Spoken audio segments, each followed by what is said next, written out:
ప్రశ్నించే స్థితిలో లేరు. ఎందుకంటే వీళ్ళందరూ కూడా బీజేపీకి తొత్తులుగా మారిన వారే, ఏదో ఒక రకంగా పొత్తులు పెట్టుకున్నవారే. జగన్మోహన్ రెడ్డి గారు అక్రమ పొత్తు పెట్టుకున్నారు. ఇక చంద్రబాబు గారు, పవన్ కళ్యాణ్ గారు అయితే ఏకంగా కూటమి కట్టారు. ఒక్క కాంగ్రెస్ పార్టీ మాత్రమే ఈరోజు బీజేపీని నిలదీయగలగా ఏకైక సత్తా ఉన్న పార్టీ ఒక్క కాంగ్రెస్ పార్టీగా మాత్రమే మిగిలింది. మరి చంద్రబాబు గారు 11 సంవత్సరాలుగా బీజేపీ మనకు ఒక్కటంటే ఒక్క విభజన హామీ కూడా ఇవ్వని నేపథ్యంలో మోడీ గారు ప్రత్యేక హోదా 10 సంవత్సరాలు ఇస్తామని తిరుపతి సాక్షిగా చెప్పి కూడా దాన్ని విస్మరించారు. అయినా కూడా చంద్రబాబు గారు ఈ రోజుటి వరకు మద్దతు ఇస్తూనే ఉన్నారు. కేంద్రంలో బీజేపీ అధికారంలో ఉంది అంటే దానికి కారణం ఆంధ్ర రాష్ట్ర ప్రజలు వేసిన ఓట్లు.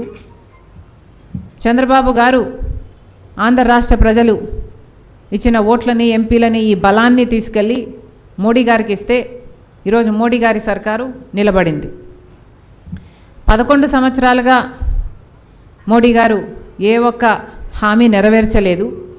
ఇప్పటికీ కూడా పోలవరం ప్రాజెక్టు తీసుకుంటే 45 మీటర్లు కాదు 41 మీటర్లకే నీటి నిల్వ చేయాలి అన్నట్టుగా ఫైనాన్స్ మినిస్టర్ గారు ఆ ఫిగరు మెన్షన్ చేస్తూ దీనికైతేనే ఇన్ని డబ్బులు ఇస్తామని చెప్తే ఒక్కరంటే ఒక్క పార్లమెంటేరియన్ కూడా వైసీపీ నుంచి కానీ, టీడీపీ నుంచి కానీ, జనసేన నుంచి కానీ, బీజేపీ నుంచి కానీ ఒక్కరంటే ఒక్క పార్లమెంటేరియన్ కూడా లేదు ఇది పోలవరం ప్రాజెక్ట్ 30 లక్షల ఎకరాలకు నీళ్ళు ఇచ్చే ప్రాజెక్టు, ఈ ప్రాజెక్టు లిఫ్ట్ ఇరిగేషన్ కాకూడదు అంటే 45 మీటర్లో నీటి నిల్వతో కట్టాల్సిన అవసరం ఉంది, 900 మెగావాట్లు విద్యుత్ ఉత్పత్తి చేయాలి అంటే ఇది ఫుల్ కెపాసిటీలో రన్ చేయాల్సిన అవసరం ఉంది, 50 లక్షల మందికి మంచినీటి సౌకర్యం కల్పించాలి అంటే ఈ ప్రాజెక్టు యథావిధిగా చేస్తేనే దీనికి అర్థం ఉంటుంది అని ఒక్కరంటే ఒక్కరు కూడా 41 మీటర్లకు నీటి కేటాయింపులు, నీటి నిల్వను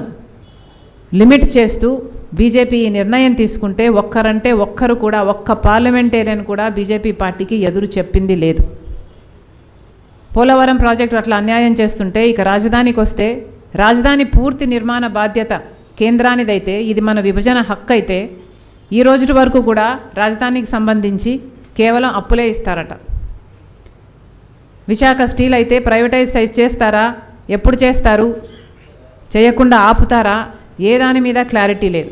పార్లమెంటులో సైతం ప్రైవేటైజ్ చెయ్యబోము అని ఇప్పటి వరకు చెప్పలేదు, ప్రైవేటైజ్ చేస్తాము అన్న నిర్ణయాన్ని వెనక్కి తీసుకుంటున్నాము అని ఇప్పటి వరకు ఆంధ్ర రాష్ట్ర ప్రజలకు అష్యూరెన్స్ లేదు.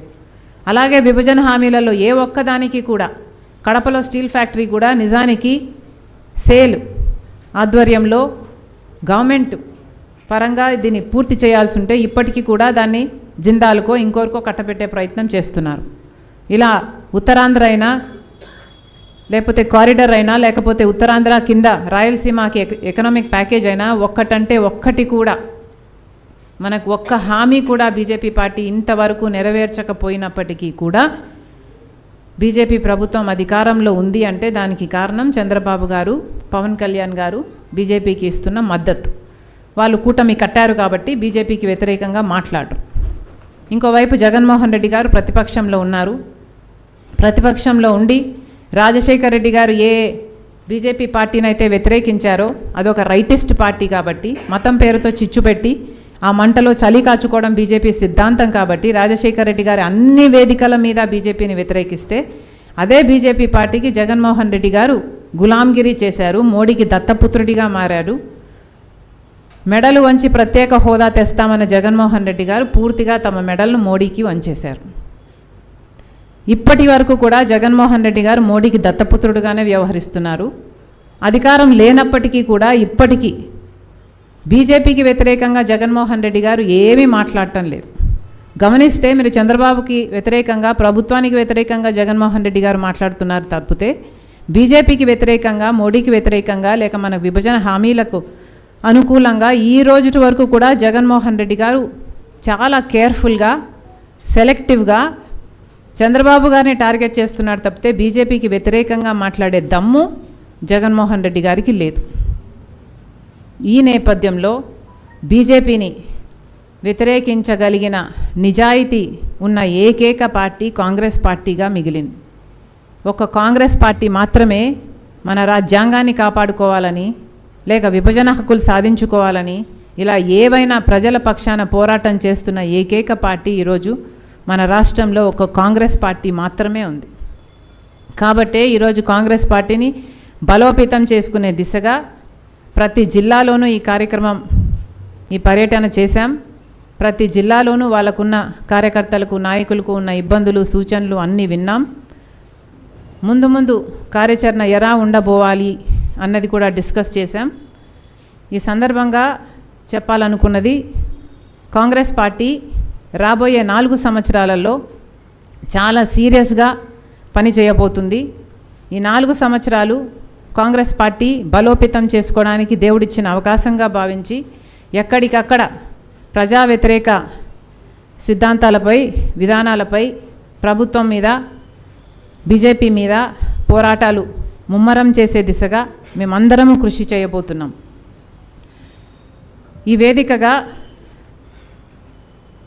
కాంగ్రెస్ పార్టీ హెడ్ క్వార్టర్ నుంచి కాంగ్రెస్ పార్టీ అధ్యక్షురాలిగా నేను ఒక బహిరంగ అపీల్ చేస్తున్నా. అదేమిటంటే, కాంగ్రెస్ పార్టీ సిద్ధాంతాల మీద గౌరవం ఉన్నవాళ్ళు, కాంగ్రెస్ పార్టీ నాయకత్వం మీద నమ్మకం ఉన్నవాళ్ళు, రాజకీయ ఆకాంక్షలు ఉన్నవాళ్ళు, ఫ్యూచర్లో ఎమ్మెల్యేలు కావాలనుకుంటున్న వాళ్ళు, కాంగ్రెస్ పార్టీని బలోపేతం చేయటానికి వాళ్ళు ముందుకొచ్చి వాళ్ళ రీసోర్సెస్, వాళ్ళ టైంని కాంగ్రెస్ పార్టీకి కేటాయించగలిగితే ఫ్యూచర్లో వాళ్ళు పోటీ చేయడానికి, ఎమ్మెల్యేలుగా అవకాశం ఇవ్వటానికి కాంగ్రెస్ పార్టీ వాళ్ళకు ఒక ప్లాట్ఫామ్ ఇవ్వడానికి రెడీగా ఉన్నాం.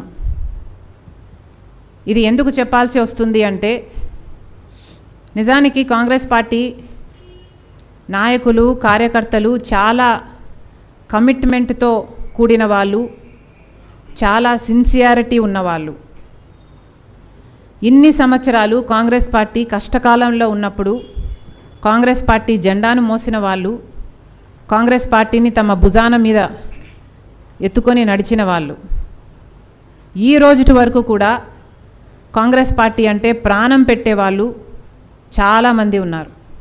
కాంగ్రెస్ పార్టీ నాయకులు